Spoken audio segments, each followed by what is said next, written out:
Hello, everybody. My name is Teacher Elayna, and I'm here to talk to you today about teacher talk, which is such a big issue that we often run into in mock classes because teacher talk can be something that can be really overwhelming for a lot of our teachers. So as a reminder, for levels 1 and 2, we are looking for a 50-50 student-teacher output. So how do you achieve this? Number 1, keep your language simple.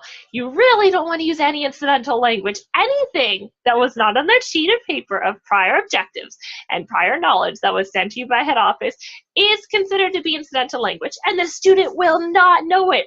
What is this? They don't know. This is an apple. Still don't know it. What do you see? They do know it because it's prior knowledge. So when you remain with the prior knowledge, your student will be able to follow along with you. The second thing with that teacher talk is give your student time to answer.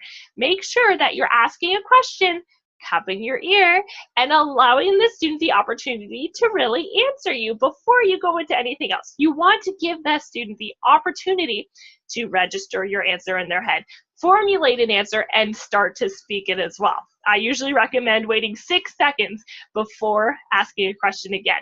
3 to 4 seconds for a regular ESL learner to really understand the question and think of their answer. And then, of course, 1 to 2 seconds for that inevitable lag that the student may be experiencing. So if I ask a question, I'm sitting here patiently and I've counted to 6 in my head, this is a good time to re-ask, what do you see?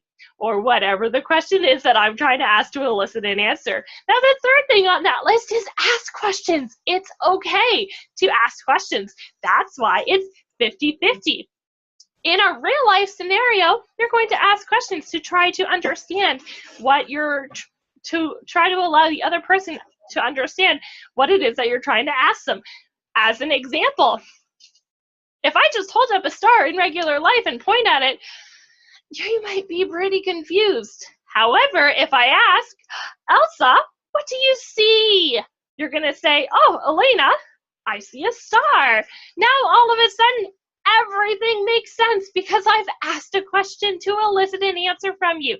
In the same way, we can ask questions in the VIPKID classroom to elicit a response. What do you see is a great way to get your student to respond in a full sentence. Whenever you're teaching a target sentence, make sure to teach them that target question as well. That's going to allow the student to know what it is that you're asking them.